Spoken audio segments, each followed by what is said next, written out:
Hello everyone, আসসালামু আলাইকুম। আশা করি সবাই ভালো আছেন। আমি আলহামদুলিল্লাহ ভালো আছি। Welcome to my Facebook page and YouTube channel. Good morning সবাইকে।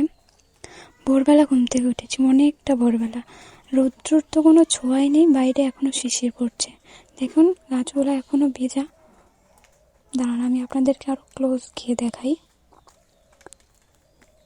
এই যে দেখতে পাচ্ছেন, ফুল গাছ থেকে এখনও পানি পড়ছে। আজকে আমার কাজ আছে, তাই বাইরে বেরোতে হবে, তাই আর দেরি না করে ফ্রেশ হয়ে নিলাম। ফ্রেশ ট্রেশ হওয়া শেষ, এখন নাস্তা করব। এখানে ছিল 1 কাপ চা, একটা কলা, একটা রুটি। এই তো এখন নাস্তা করে নেব। ঘরে একদম আলোর ছোঁয়াও নেই, কারণ কেউ ঘুম থেকে ওঠেনি, তাই অন্ধকারেই ক্যামেরার লাইট অন করে ভিডিও ক্লিপ নিচ্ছিলাম। এই তো আমি খাবার খাচ্ছিলাম।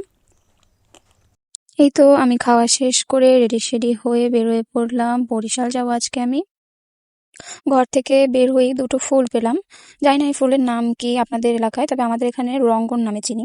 আপনারা এটাকে কি নামে চেনেন অবশ্যই কমেন্ট বক্সে বলে যাবেন।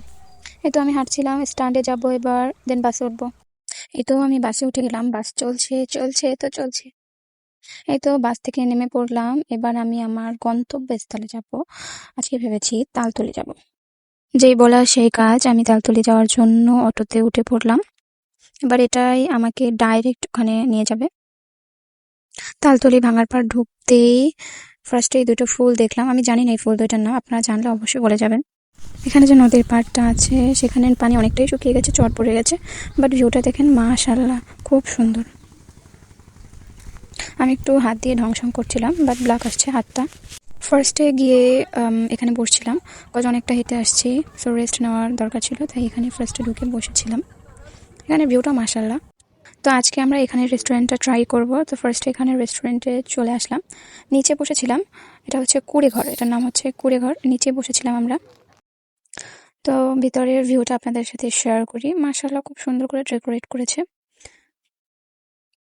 মাটির হাঁড়িগুলো দিয়ে আরো ভালো করেছে, ওগুলোর জন্য আরো ভালো লাগছে। দেখেন আমার ছোট্ট বন্ধুর সাথে দেখা হয়ে গেল, এত কাছে ডাকছে আসছেই না। তো খাবার টাবার অর্ডার দিয়ে আমরা উপরের দিকে চলে আসলাম। আমরা উপরের টেবিলে বসবো, কজ ওখান থেকে ভিউটা আরো সুন্দর লাগবে। এই তো দেখেন মাশাআল্লাহ, কত সুন্দর একটা ভিউ। আকাশটা একদম ক্লিন, নদীর পানিটাও একদম ক্লিন।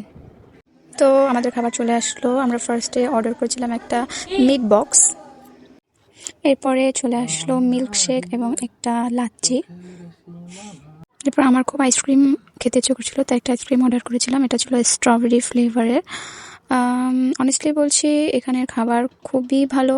খাওয়া দাওয়া শেষ করে ওখান থেকে বেরোয় পড়লাম বাসা যাবার উদ্দেশ্যে। আমি প্রায় বাসায় চলেও আসছি। আমি বাসার কাছেই চলে আসছি। এবার বাসায় ঢুকে চেঞ্জ করে ফ্রেশ হয়ে নেব। আমি গোসল টোসল শেষে একদম ফ্রেশ হয়ে নিয়েছি। প্রচুর ক্ষুধা লাগছে, এবার খাবার করার পালা। আমি খেতে বসে পড়েছি। এখানে আলু ভর্তা ডিম ভাজি ছিল, যেহেতু আমি লেটে বাসায় এসেছি, তো আমার পক্ষে আর কিছু করার মতো ওয়ে ছিল না। খাওয়া দাওয়া শেষ করে আমি একটা ফিজ আপ নিয়ে এসেছিলাম, ওটাই খাচ্ছিলাম বসে বসে। আমি খাওয়া দাওয়া শেষ করে ঘুমিয়ে পড়েছিলাম। উঠতে উঠতে প্রায় সন্ধ্যা, তো বসে বসে একটা চিপস খাচ্ছিলাম। তো আজকের ব্লগটা এখানেই শেষ করছি। সবাই ভালো থাকবেন। আল্লাহ হাফেজ, টাটা।